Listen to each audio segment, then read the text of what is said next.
इस पूरे मुद्दे पर आपकी क्या राय है? और एक मुद्दा और है इसी के दौरान, क्यों आखिरकार उन पर इस तरीके के आरोप लगते हैं? ये कहा गया नवरात्रि उत्सव के दौरान कि बंगाल के हिंदुओं ने गौवध पर रोक लगा दीजिए, 9 दिन खुलेआम गौ हत्या मत करिए। लेकिन वोट बैंक और तुष्टीकरण में डूबी ममता बनर्जी ने ये रोकने से इनकार नहीं किया। लेकिन ऐसा कुछ हुआ भी नहीं, बल्कि वहां पर एक बीफ पार्टी का आयोजन होता है। उसमें लेखक जाते हैं, साहित्यकार जाते हैं, सेकुलर नेता जाते हैं, वामपंथी जाते हैं, राजनेता जाते हैं। पूरे देश के मीडिया के सामने बेशर्मी के साथ हंसी के ठहाके लगाए गए और बीफ पार्टी की गई। इसीलिए उनका जो चेहरा है वो हिंदू विरोधी बनता है। आपने हाल फिलहाल में मेरे साथ बहुत सारी डिबेट की है हाजी नासिम खान जी। आपको याद होगा कि बाबरी मस्जिद को लेकर के उनकी तरफ से कुछ नहीं कहा गया। बाबरी मस्जिद पर टीएमसी ने एकदम चुप्पी साधी हुई थी। बस उस नेता को 2 दिन पहले ही बाहर निकाल करके ये बता दिया कि नहीं, हम इनके साथ नहीं खड़े हैं। लेकिन पार्टी में रहते हुए उनसे कोई सवाल जवाब नहीं, कोई नोटिस नहीं। हाँ, मैं अभी 1 मिनट में। हाँ मीनाक्षी जी, मेरी आवाज आप तक आ रही है? जी जी। हाँ मीनाक्षी जी, देखिए ममता दीदी का मैं दिल से सम्मान करता हूँ और देखिए अपने बड़ी बहन की तरह ममता दीदी को मैं मानता हूँ। और रही बात यहाँ पर जब बीफ की बात आती है, बीफ पार्टी की, तो देखिए हम खुलकर मुखालफत करते हैं। बीफ का इस्तेमाल करते हैं, हम खुलकर मुखालफत करते हैं कि देखिए गाय जो हमारे हिंदू भाइयों की आस्था है, आस्था का पूर्ण रूप से सम्मान करना चाहिए। और देखिए मजहब इस्लाम में इसी बात को कहता है कि भी लकुम दीनुकुम वलिय दीन, यानी कि तुम्हारी आस्था तुम्हारे साथ, मेरा यकीदा मेरे साथ। तो देखिए हम लोग तो इस पैटर्न पे काम करते हैं। और रही बात ये यहाँ पर कि अभी जो अजय भाई ने एक बात कही थी कि यहाँ पर ममता दीदी ने दिवाली कब बनाई, तो मैं इनको बता दूं कि 1978 से लेके काली का व्रत भी रखते हुए दीपावली पे, और बहुत सारी ऐसी चीजें रखते हैं। और जबकि मैं देखिए टीएमसी का मैं कोई प्रवक्ता नहीं हूं, लेकिन मैं ममता दीदी के फेवर में इसलिए हूं क्योंकि ममता दीदी बहुत निष्पक्ष बात करती है, दिल से मैं उनका सम्मान करता हूं। लेकिन कहीं पर भी अगर हमारे हिंदू भाई या किसी भी समाज को अगर दिक्कत आती है, तो मैं ये कहना चाहता हूं कि देखिए हर किसी की राजनीतिक की जिम्मेदारी है, शासन में प्रशासन की, कि किसी को भी कोई परेशानी नहीं होनी चाहिए। और ममता दीदी से तो मैं अनुरोध करूंगा कि पश्चिम बंगाल के अंदर किसी भी चाहे वो हिंदू समाज से हो या मुस्लिम समाज से हो, किसी को भी कोई परेशानी नहीं होनी चाहिए। और यही पीस पार्टी ममता दीदी से उम्मीद करती है। लेकिन जिस तरीके से ममता दीदी के चंद दिनों पहले से जो एक नैरेटिव के तौर पर एक छवि बनाई जा रही है, नैरेटिव नहीं बनता है, ये बहुत सारी चीजें होती है जो वहां से निकल करके आती है। उसके बाद ये तमाम जो मुद्दे हैं वो उठते हैं धीरे धीरे धीरे धीरे। शाहजहां शेख टीएमसी का एक नेता, संदेश खाली में कोई एक महिला जिसका घर मैं नहीं जानती हूँ, जिसने ये ना कहा हो, अपनी रो रो करके मुझे आप बीती ना बताई हो कि उसके साथ क्या हुआ है, मैं एक घर नहीं वहां पर पहचान सकती हूँ। और इसके अलावा आप मुर्शिदाबाद में देखिए क्या हुआ, क्यों आखिरकार हिंदुओं को घर छोड़ करके जाना पड़ा। ये सोफिया खान आप ही जवाब देंगी। ये कोई छवि बनाई नहीं जा रही है, ये ममता बनर्जी ने हासिल किया है कि संदेश खाली में जो हुआ, शाहजहां शेख के लिए कुछ नहीं बोला जाएगा। और ईडी दफ्तर के बाहर किस तरीके से टीएमसी के कार्यकर्ता वहां पर बैठ करके प्रदर्शन कर रहे थे, क्योंकि नाम शाहजहां शेख था, क्योंकि वो टीएमसी का नेता था। फिर महिलाओं के अधिकारों की बात कहा जाती है, एक ऐसा राज्य जो पहचाना जाता है दुर्गा पूजा के लिए, वहां पर महिलाओं की ये स्थिति है। मिनट का समय दीजिएगा बिना इंटरप्ट किए हुए। मैं एक लाइन से सारे लोगों का जवाब दूंगी। सबसे पहले मैं गुरुजी को संतुष्ट करूं। वो कह रहे हैं कि ममता बनर्जी को कभी उन्होंने नहीं देखा पूजा करते हुए। ये देखिए ममता बनर्जी ही हैं, ठीक है। उसके बाद ममता बनर्जी किस तरीके से होली मना रही हैं उसका वीडियो भी मैं दिखाना चाहूंगी ताकि गुरुजी संतुष्ट हो जाएं। उन्होंने, ममता बनर्जी जो है वो लेखिका भी हैं और गीत भी लिखती हैं। होली के ऊपर उन्होंने गीत लिखा था इस बार, ठीक है। नाचती झूमती ममता बनर्जी नजर आ रही होंगी। दूसरी बात है, मैं राधिका जी को बताना चाहूंगी। राधिका जी ने कहा कि वो हिजाब लगा के थी। सबसे पहले मैं बता दूं कि हिंदुस्तान की संस्कृति में सर पर पल्लू देना हमेशा हिजाब नहीं होता। हर धर्म की औरतें जो है, सनातनी हो या पंजाबी हो, ये जब हम किसी भी धर्म स्थल में जाते हैं तो सर के ऊपर हम कुछ ना कुछ रखते हैं। इसमें कोई बुरी बात नहीं है और आपत्ति वाली कोई बात नहीं है। ये हम, मुझे लगता है गुरुजी इस बात से सहमत हो रहे हैं।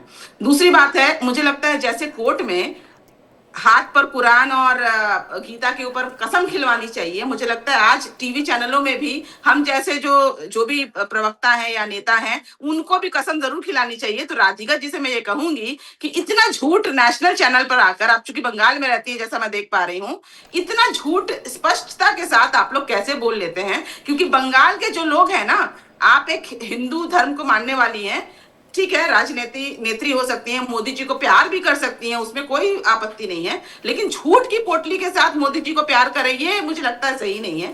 तो जो चीज है वो बोलिए। और आप कह रही हैं कि मुसलमान यहाँ पर मुसलमान को यहाँ पर पद दिया गया है, तो जगन्नाथ जब मंदिर का उद्घाटन हुआ था ना, मोदी जी दिखे, क्या वो हिंदुओं की आस्था का जगह नहीं बनाई गई थी? जगन्नाथ मंदिर जहां पर आज पर्यटकों की भीड़ लगी हुई है, 2.5 करोड़ से ज्यादा पर्यटक अब तक वहां आ चुके हैं, तो वहां मोदी जी, योगी शाह, वो क्या अलग हिंदू धर्म का मंदिर है?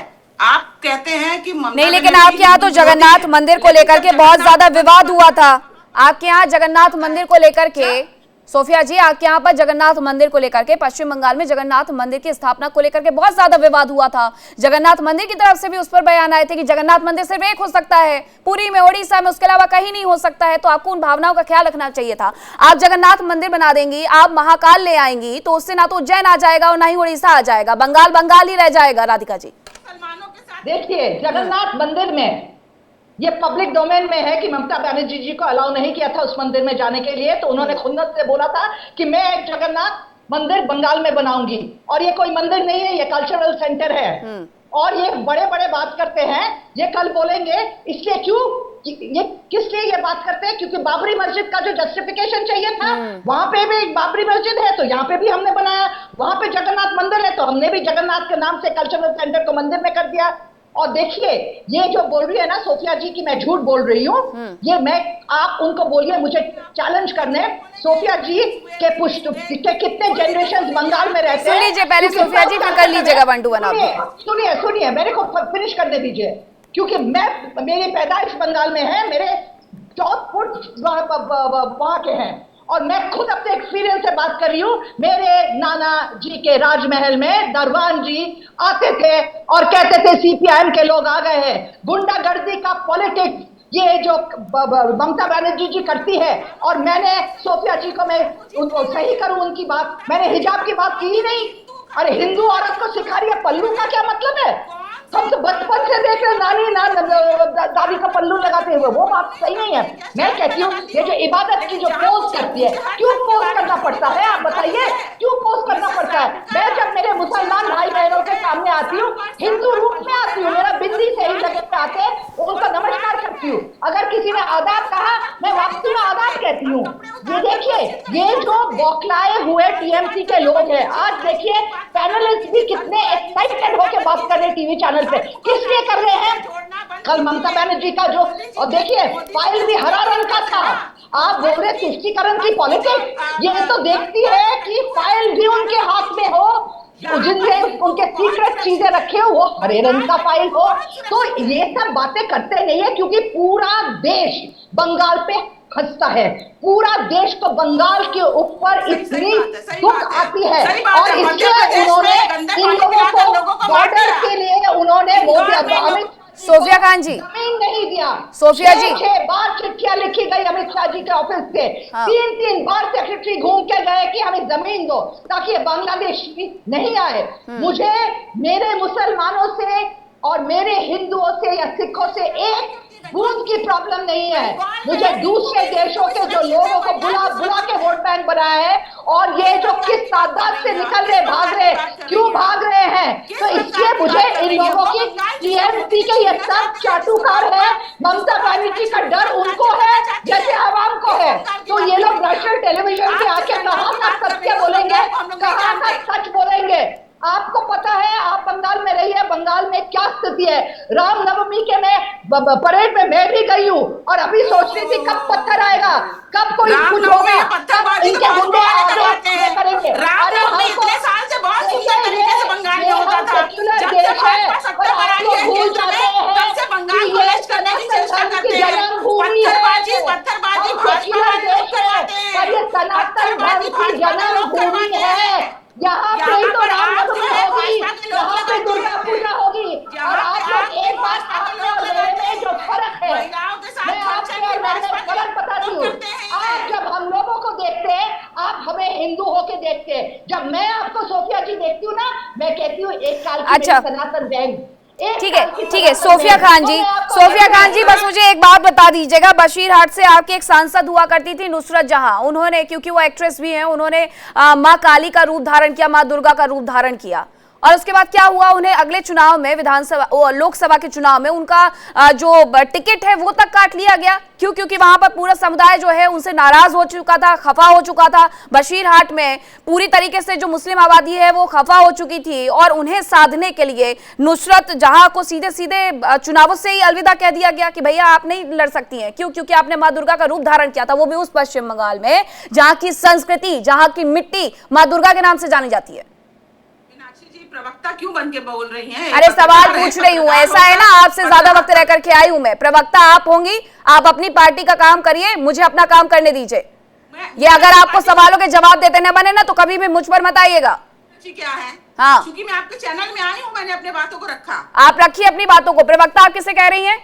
टाइटल लिखा हुआ है मेरा मीनाक्षी रजत, एंकर। बिल्कुल। आपने कितना सवाल किया, हाँ। सवाल किया राधिका जी से? क्या पूछूं मैं? आप ही बता दीजिए। आप लोग स्क्रिप्ट लिख करके दे दिया करिए ना मुझे। राधिका जी बैठी हुई हैं। संदेश खाली मैं गई, संदेश खाली मैं गई, बशीरहाट मैं गई।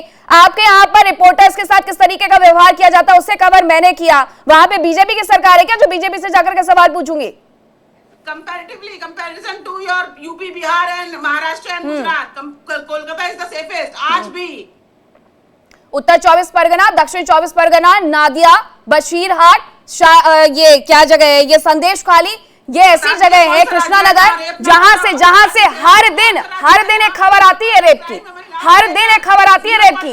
रही बात उत्तर प्रदेश की, उत्तराखंड की, तो बहुत बहुत आगे है वहां से। आप क्या का विकास में बताऊं क्या है? सिंगल लेन, जिसपे इधर भी आबादी और बीच में सड़क। कैसे जाते हैं रेप हाँ, से?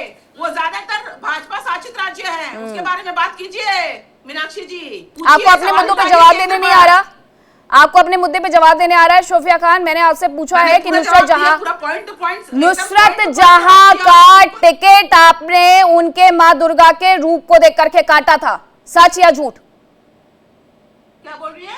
नुसरत जहां का टिकट बशीरहाट से आपने उनका रूप, काली मां का रूप, दुर्गा मां का रूप देख करके काटा था। देखिए, आप लोग को कहां से इंफॉर्मेशन मिलता है? आपके आईटी सेल हो सकता है, भाजपा के आईटी सेल से जुड़े हुए हैं। हमारे पास ऐसा कोई इंफॉर्मेशन नहीं है। नुसरत जहां नहीं होगा ना, पार्टी में आपको इतनी प्रमुखता ही नहीं होगी। एक्टर है, एक्ट्रेस है, उनको समय नहीं मिल पा रहा था तो उन्होंने इच्छा जाहिर की कि उनको इस बार टिकट नहीं चाहिए, तो वो हट गई। इसमें ये तो अपने अपने पॉलिटिकल स्ट्रेटजीज है हर एक पार्टीज के, तो कौन कहाँ हटा उससे कोई लेना देना आपको क्या है? इसमें दुर्गा माँ से कोई संबंध ही नहीं है। अच्छा, दुर्गा माँ का संबंध कहाँ से नुसरत जहां से जोड़ दिया गया? नुसरत जहां जब विलिंगली उन्होंने पार्टी करने का सोचा तो उन्होंने किया, जब उनको नहीं करना था उन्होंने नहीं किया। This is a personal choice. Sofia Khan, मुझे लगता है आपको पार्टी के बारे में बहुत ज्यादा पता है नहीं, क्योंकि आपने अगर ये कहा मुझसे कि उन्होंने पर्सनल चॉइस की वजह से छोड़ा, तो मैं आपको बताऊं कि किस तरीके से उन्हें धमकी दी जा रही थी उनका सर धड़ से अलग करने के लिए। और इसके बाद पार्टी चाहती थी कि बशीरहाट सीट ना हाथ से ना निकल जाए, क्योंकि वहां मुसलमानों की आबादी है और वहां पर किसी भी तरीके से वो असंतुष्ट ना हो जाएं। इसलिए नुसरत जहां मुसलमान होते हुए भी मां दुर्गा के रूप में ट्रोल हो गई और इस वजह से उनका टिकट काटा गया। राधिका भट्टाचार्य, क्या मैं सच नहीं कह रही हूं? बिल्कुल कह रहे हैं। और ये जो कह रहे हैं ना हम सेक्युलर है, ये कितना अच्छा उदाहरण है। नुसरत जहां जी तो पहले भी एक्ट्रेस थी, मसरूफियत तो तब भी थी जब ज्वाइन की। एकदम से पॉलिटिकल पार्टी ज्वाइन करके उनकी मसरूफियत बढ़ गई और वो डबल सुपरस्टार बन गई। कहां की बात कर रही है सोफिया जी? सचमुच ये मानने को ही तैयार नहीं है कि ऐसे पार्टी में है वो जहां पे घोटालाओं की पार्टी है, रेपिस्ट की पार्टी है, चोरों की पार्टी है, तुष्टिकरण की पार्टी है, बांग्लादेशियों को लाने की पार्टी है, देश के विरोध में बोलने की पार्टी है। और इन लोगों से कुछ भी डेवलपमेंट नहीं हुआ। आप मुझे बताइए, बंगाल में पिछले 10 साल में मैं कंपेयर भी नहीं कर रही हूँ कि आप महाराष्ट्र से कंपेयर करें, और मैं इनको पूछ रही हूँ जरा बताइए ना कौन से इंडस्ट्रीज आ गए, कितने लोगों को वहां पे काम नौकरी मिल गई, कौन सी यूनिवर्सिटी आई है, कौन सी मेडिकल सेंटर आई है, कौन सी IT सेंटर आई है। ये लोग कहते हैं जन कल्याण करते हैं, आयुष्मान भारत का योजना जो आदमी का एक बर्थ राइट है कि उसका स्वास्थ्य के ऊपर वो ख्याल रख सके और गवर्नमेंट उसका स्वास्थ्य का ख्याल रखे। आयुष पूछिए ना, आयुष्मान भारत क्यों नहीं रहा है? मैं एक सवाल पूछ रही हूँ, बस ये लक्ष्यशी सब दे दे के ये सोच रहे लोगों का उन्होंने ईमान और धर्म खरीद लिया है और अभी लोग उठा के उसे 1000 रुपया के लिए वोट देंगे। कैसे बौखलाए हुए हैं, सवाल आपके जवाब नहीं दे पा रहे, मुद्दों पे बात नहीं कर पा रहे। मोदी जी कर रहे हैं, जब मोदी जी एक देश के सबसे महान प्रधानमंत्री है, ये लोग अमित शाह जी के साथ टक्कर लगा ही नहीं पाते हैं, तो इसलिए कहते हैं ये सब रोक लेकर बात कीजिए। इनको पता है कि ज्यादा नॉलेज है क्या होने वाला है, सब हमारे पास आ जाएंगे।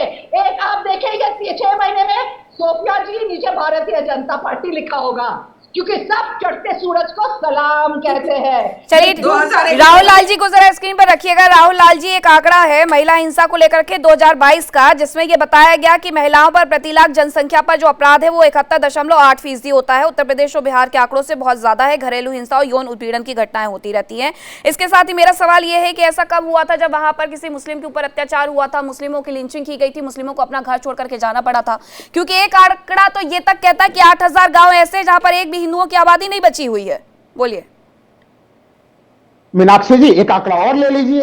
देश के जितने महानगर हैं, उस महानगर में सबसे ज्यादा जो है कि महिला सुरक्षा की स्थिति में कोलकाता है या नहीं है, ये भी एनसीआरबी के आंकड़े हैं, कोई हमारे आंकड़े नहीं है। नंबर 1 चीज। और नंबर 2, अभी आयुष्मान भारत के बारे में राधिका जी बातचीत कर रही थी कि आयुष्मान भारत क्यों नहीं लागू होता वहां पे। हमें लग रहा है कि सीएजी के आंकड़ों को राधिका जी ध्यान में नहीं देती कि एक फोन नंबर से 9 लाख लोग जो है कि वो आयुष्मान भारत में कैसे जुड़े हुए थे। सीएजी ने वो आंकड़े भी जारी किए थे। वो घोटाले के ऊपर तो भारतीय जनता पार्टी तंत्र ने कुछ बोला भी नहीं वहां पे। सबसे महत्वपूर्ण चीज, मैं तो देखिए जो दीघा का जो मंदिर है, वो मंदिर मीनाक्षी जी मैं होके आया हूं, बड़ा भव्य और दिव्य मंदिर बना है। राधिका जी तो खैर वहां जाने से रहे, लेकिन हमें लग रहा है कि आचार्य गौतम जी जरूर जा सकते हैं। जाइएगा, देखिएगा। बड़ा कौन से मंदिर की बात कर रहे थे? शायद मैंने मिस कर दिया, एक बार फिर से दोहराएंगे सर? मीनाक्षी जी, जो दीघा में मंदिर बना है, पूरी मंदिर दीघा में जो बना है वहां पे, पिछले साल अप्रैल में जो बना मंदिर, बड़ा ही भव्य और दिव्य मंदिर कब बना है वो। और उस ममता बनर्जी को हिंदू विरोधी घोषित करने वाले लोगों को तो मुझे हंसी आती है। उनको हिंदू विरोधी कैसे घोषित किया जा रहा है? अब प्रयास करें, अरे वो सर्वधर्म समभाव वाले व्यक्ति हैं वो। मैं कोई राधिका जी टीएमसी से जुड़ा हुआ कोई व्यक्ति नहीं हूं। मैं ना तो टीएमसी से बड़ा दूर दूर तक कोई लेना देना नहीं है, लेकिन अगर कोई महिला इतना शानदार काम कर रही है, जनता उससे इतना अटूट प्यार कर रही है, आपकी समझ में आता है कि आप क्यों परेशान है? चुनाव में पूरी ताकत लगाते हैं। राहुल लाल जी, आजकल मेडिकल कॉलेज कहाँ पर है? कोलकाता में ही है ना? संदेश खाली ममता बनर्जी कितने बार चली गई थी वहां पर? जो मानव अधिकारी की टीमें भेजी गई थी और उसके बाद हाईकोर्ट की तरफ से जो वकील भेजा गया संदेश खाली में महिलाओं से बात करने के लिए, उन महिला वकीलों तक को पुलिस ने घेर करके उस तरफ नहीं जाने दिया था, क्योंकि उस तरफ संदेश खाली जाने के लिए बाकायदा बोट का इस्तेमाल किया जाता है। उन बोट पर चढ़ना तो दूर, उस पुल तक नहीं पहुंचने दिया गया था, उसके आधे किलोमीटर पहले से रोक दिया गया था। तो ये हाल तो है। राहुल लाल जी, जाइए ना आप संदेश खाली, जाइए, वहां की महिलाओं को आप भरोसा दिलवाइए कि महिला होते हुए ममता बनर्जी उनके साथ खड़ी हुई है, किसी ने रोका थोड़ी आचार्य जय गौतम। मीनाक्षी जी, मैं तो 2-3 चीज कह रहा हूँ। ठीक है। आर्चेकर वाले मामले में फिर जो सीबीआई जांच करनी है, वो जांच कहां पे पहुंची? कितने सारे दोषियों को सीबीआई जो है कि सजा दे पाई है? मुझे तो लग रहा है कि पश्चिम बंगाल पुलिस के पास होता, दूध का दूध और पानी का पानी, न्याय भी होता। उस पूरे मामले में उसके साथ एक और घटना आ गई, सीबीआई जैसे एजेंसी को बीच में लेके आ गया। और अभी इनको बहुत बुरा लग रहा है कि भाई वहां पे किसी का टिकट क्यों काट दिया? अनुसार जहां को टिकट दे देती, एक सीट इनका बढ़ जाता। कल भी तो इसी चक्कर में हम लोगों ने देखा ना कि ईडी कितनी एक्टिव हो गई। ईडी एक्टिव किस लिए हो गई है? वो भ्रष्टाचार को पकड़ने के लिए एक्टिव नहीं हुई थी। भाई मेरी बारी है। राहुल रहमानी जी सुन लो। राहुल रहमानी जी, यहाँ ये पश्चिम बंगाल नहीं है, यहाँ हिंदुओं की आवाज दबा दोगे। ये इंडिया डेली है, यहाँ हिंदुओं की आवाज नहीं दबा सकते आप। ये पश्चिम बंगाल नहीं है, यहाँ हिंदुओं के बोलने पे भी रोक है। बड़ी मुखर आवाज है वहाँ पे, आप गलत फहमी में। अरे सुन तो लो भाई, सुन लो। सनातनी होने के नाते ममता बनर्जी के अच्छे कार्यों का समर्थन। अरे ये देख। अरे रहमानी जी, मुझे बोलने तो दो भाई, मुझे बोलने तो दो। अब सुन लीजिए ना, आपने दीघा पर सवाल पूछा है राहुल लाल जी। रहमानी बोल रहे हैं, खुद सनातनी को रहमानी बोल रहे हैं। देखिए कैसे धर्मगुरु है, कैसे धर्मगुरु है। अरे भाई मुझे बोलने तो दो। रहमानी जी, मुझे बोलने दो। मेरी बारी है भाई, मेरी बारी है। वहाँ पे जहरीला पानी पीने से वहाँ पे इंदौर की तरह लोग नहीं मरे हैं। वहाँ पे इंदौर में हिंदू सुन तो लो, उससे ज्यादा तो उसमें हिंदू मुसलमान नहीं था सर, उसमें लोग मरे थे और उसको इंडिया डेली ने बहुत अच्छे से उस खबर को चलाया है। आप बिल्कुल भी चिंतित मत होइए कि बीजेपी की खबरें होंगी तो उनसे सवाल ही पूछे जाएंगे। मैं मीनाक्षी रजत हूँ, मैं किसी को बख्शती नहीं हूँ। यहाँ बीजेपी बैठी है, कांग्रेस बैठी है, इससे मेरा कोई लेना देना नहीं है। मेरा जो काम है वो कर रही हूँ मैं। इंदौर के मामले में जिस तरीके से उनसे सवाल पूछे गए हैं, शायद ही किसी मीडिया चैनल ने पूछे होंगे जैसा इंडिया डेली ने पूछा है। आचार्य अजय गौतम को अपनी बात रखने दीजिए। राहुल लाल जी, वो भी आपकी तरह ही बहुत देर से इंतजार कर रहे थे। मीनाक्षी जी, अभी इन्होंने क्या कहा कि हमने जगन्नाथ मंदिर बनाया और हमने उसको कल्चरल इवेंट कर दिया, मतलब कि एक मंदिर को डिमोरलाइज करके या डिमाइन करके कम्युनिटी सेंटर बना दिया। ये है इनकी सोच। इन्होंने क्या कहा, मंदिर था लेकिन हमने उसको सांस्कृतिक केंद्र बना दिया। संस्कृति तो सभी की होती है लेकिन मंदिर तो सनातन धर्म का ही होता है। वहां तो पूजा भी उसी तरीके से होती है, वहां तो प्रसाद भोग इत्यादि भी उसी तरीके से होती है। इनका मकसद हिंदुओं को हर तरीके से नीचे दिखाना है। जैसे तारकेश्वर मंदिर का हेड इन्होंने एक मुस्लिम वहां के विधायक को बना दिया था, इसी तरीके से इन्होंने कहा हमने मंदिर तो बनाया है लेकिन वो मंदिर नहीं है, वो कम्युनिटी सेंटर है। मैं ये पूछता हूँ, मुर्शिदाबाद से लेके संदेश खाली से लेके बाकी हर जगह ले से इतना जो कभी सुना है आपने पश्चिम बंगाल में आज तक? कोई बताइए कितने तो मुसलमानों की दुकानें लूटी गई हैं, कितने मुसलमानों की हत्या हुई है, कितनी मुसलमान औरतों के साथ वही मैंने उनसे पूछा था कि उन्हें कौन सी लिंचिंग याद आती है पश्चिम बंगाल के अंदर, लेकिन हिंदुओं की लिंचिंग की बात करेंगे, हिंदुओं की लिंचिंग की बात करेंगे तो 10 आंकड़े हैं अभी भी। ये स्टेट स्पॉन्सर्ड टेररिज्म है राहुल जी, जिसको आप सपोर्ट कर रहे हो। राज्य प्रायोजित आतंकवाद, खुली छूट है हिंदुओं को मारने की, खुली छूट है हिंदुओं को लूटने की, खुली छूट है हिंदुओं की मॉब लिंचिंग करने की। मॉब लिंचिंग तो हो रही है ना, उत्तर प्रदेश में हो रही है ना, के ऊपर मॉब लिंचिंग। अरे पश्चिम बंगाल की बात करो ना, हिस्से में हो रही है। आपको केस वापस लेने में लगेगा। अरे पश्चिम बंगाल में रूल ऑफ लॉ चल आते हैं, तो दिक्कत आ रही है आपको कि वहां पर रूल ऑफ लॉ कैसे चला रही है ममता। कार्तिक घोष के साथ क्या था? कार्तिक घोष का क्या कसूर था बताओ? कार्तिक घोष का क्या कसूर था? क्यों उसकी हत्या करी भीड़ ने? अंकित भंडारी का क्या कसूर? और पुलिस वाले देख के ताली बजा रहे थे।